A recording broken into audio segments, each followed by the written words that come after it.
Välkommen till Librispodden. Mitt namn är Johan Eriksson och jag är förlagschef på Libris. Idag har vi en speciellt avsnitt som vi kommer att prata engelska. We will switch to English because we have a special guest from America, Sergio Cariello. Yes, welcome. Thank you. And also together with Tomas Sjödin. Welcome, Tomas. And why are the two of you in the pod today? Because we're going to talk about the Bible, but not really the normal Bible. We're going to talk the paraphrase or the comic Bible, what we have here in front of us. This is the message Bible, it's a paraphrase, and you have made the comic Bible. Right. So to start out, how you got the idea to make a Bible with drawings? You know, David C. Cook, no longer alive, otherwise he would be 150. They printed the picture Bible, which was the first comic Bible in the 70s when I was a kid.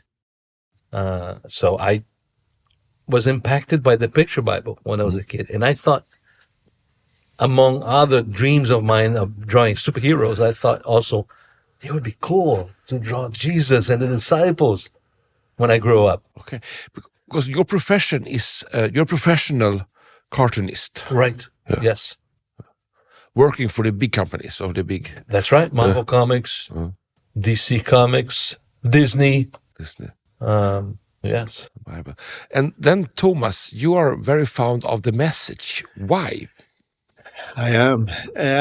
In many reasons, but when I have read the Bible all my life, really, from my home, and I preached from the Bible nearly all my life. But when I got the message in my hand, first in the English one many years ago, something just woke up. I find it interesting and exciting to open the Bible. Sometimes fun to read the Bible, and I had missed that. So it was a renewal for myself concerning my Bible reading, and that somewhere there it started something that and ended up that I wrote a daily devotion out from the Bible. Jag har slagit upp mitt tält i hoppets land in Swedish, and you say so much better in English. I pitched my tent in the land of hope. Isn't it beautiful, Sergio? It is beautiful. So what does these two different Bibles has in common then? Jesus? Yes, of course. Yeah. No, now, maybe that it's the same old book from the beginning. Really, it's the Bible we're talking about. But at least the message I find it is a paraphrase.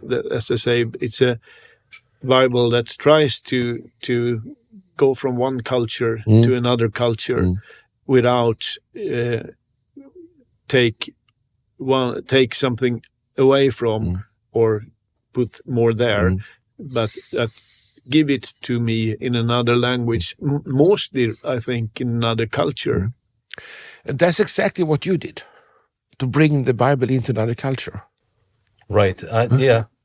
Thinking about the answer of what's these two have in common, I would say they're a bridge that connects God to people in a different way, a different form, but essentially the same, but it makes it more attractive. Yeah, and also for different cultures, because I think you look at the comic Bible, I should say that it attracts mainly young people. Right or wrong? You're right. Yeah, mainly young people. But I find it amazing that that's my experience of interacting with people of all ages at comic book conventions. How teenagers and even young adults come to my table and thanking me for being a part of this, because they didn't want to read the Bible before this. But with this, they found that bridge that connected them with interests now, because now it showed a better way, a simpler way to get the picture, get the message. But then also, because this is a kind of paraphrase, of course. You have been you have been interpreting not only the words but also the pictures. You have to see the Bible happening in front of you, like a movie in your mind. Exactly. Yes. And I had many references, as the good cartoonist that we call in my profession will reference himself to be accurate. And many times we have to be creative because there's no reference and we have to imagine. But whenever possible, which for example, Samson, I bought a jawbone from Spain so I could hold it in my hand and feel it. How would one guy kill 1,000 others holding this? So I stuff like that helps you draw more convincingly because you have the material with you. So a jawbone was easy to get. Animals, no way to get an elephant in the room, but I could get. And Jonah? No way to get it. But you look at different creatures, photographs, and even previous artists from different books and movies. Everything to help your mind. It would be very interesting to look into your mind. Yes. Yeah, into your brain. What's happening there? I'm constantly seeing things. I guess so. Yeah, even today at Emmanuel's bathroom, I looked at the floor and I saw pictures, characters, animals, all designed by those little pieces of rocks put together. So I'm constantly imagining pictorial imagery in my surroundings. What a gift. Yes, but also when you're doing it, I think we talk about pitching your tent in the land of hope. That's a clear picture somehow. It's easy to visualize, but it goes away a little bit from the text, though.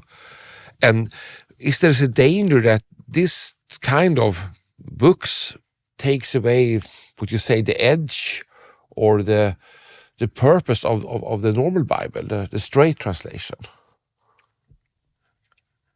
I say yes. You say yes? It takes away? No, but if the question is, it is a risk. Yes. It is. Everything you do and do something, take and do something other of, of course it's a risk.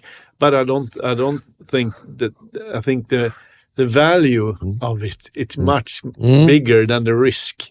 So, and concerning these two, I'm totally comfortable with that. There is no risk in it. My interaction with parents and kids and young people is that it generated more interest in this because of this. And I would assume that would happen the same here because, okay, I get that. I get this. So let me see what the original or quote unquote original, because it's not even Greek and Hebrew that he will read it. He'll probably read it in their own language, but it would not be dissected to produce something different, but it would produce an interest. Okay, now I want to see the mother book to see if it says what it showed here. And these paraphrases, these two, are made by people that loves the Bible. And that's important to say. So I think these books don't take you away from the normal or ordinary Bible, but it takes you to the other Bible. Right. Exactly that. What is it saying in the old Bible? Right. And that's a very good question. There you started a Bible study. Yes. I think that's the key thing you're saying now. It's pointing towards the real Bible or the big Bible. But I think also it's a first encounter. I mean, to give somebody a Bible like this, maybe when you're 14 years old and not interested, it's not that good. You can give the message, of course. That's a little bit easier, but still quite a little bit hefty book, with a lot of text. This one is still quite a book, though. Right. But it's so much easier to access. Right. It's so I think the threshold to become a Bible writer is really lowered, and you can meet people where they are. Yes. but there's a paradox in the lowering capability, because think of this. Jesus often spoke of kids being the example of what we should be in order to grasp the kingdom of heaven, right? You have to have faith like the little ones, because they accept more, they have more faith, they grasp. So this presents a lot of visuals for the simple-minded kids who will be lost in too many words, but they will grasp the message with visuals. But they get so much deeper into this. Oftentimes I hear from parents that the kids end up knowing more of the Bible than their parents. Because the kids, Mom, did you know that this was in the Bible? No, this is not in the Bible, because he saw it in here. And then when they look in the Bible, there it is. But the parents never looked at that, but the kids were able to look at that. That's interesting. Yeah. Really. Good. Also interesting, I have to ask you, because some things are taken out. When you do a paraphrase or a comic Bible, you have to exclude some parts or some words or some things. To ask you, you have excluded something, of course, when you made this Bible. What were you thinking then? What do you have to take out to make a comic Bible? Okay, I'm not going to take credit for that part, because I was given a script already when they gave me the challenge to revamp the old one. Yes. So the script was already done, finished for me. But I understand when people, is this the whole Bible? No. It is a chronological order of events, all from the Bible. And as a matter of fact, I have Catholics and Protestants come to me why don't you make a Catholic one? Oh, this one is contained in the Catholic Bible just the same as, but it doesn't have this book and that book of the Catholic. It doesn't have all the books. It doesn't have Song of Solomon on the Bible, neither.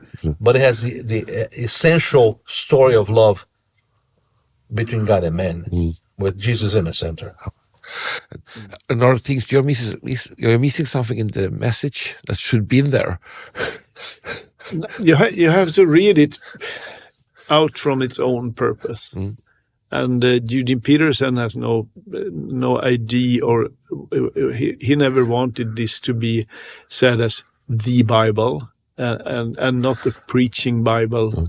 But when you read it, you find that this is more of context and atmosphere around things. If this Bible said, for example, what did she say? This one maybe says, what did she mean? And that's interesting. So they are actually different purposes. This one you can start with, and then you can go to the message, and then you can end up with the normal Bible. Right. And then you could go round and round for the rest and then you of your get life. bored. Yes, you get bored. You can go back to the picture Bible, yes. So thank you for talking to me. Thank you for being in the Librispodden. And I will switch to Swedish just to make the round off. And I will say also that this book is not on Libris, it's on Hylleruds förlag. That made this huge effort to bring it to Sweden. Så tack så jättemycket att ni har lyssnat på Librispodden. Thank you for being with me.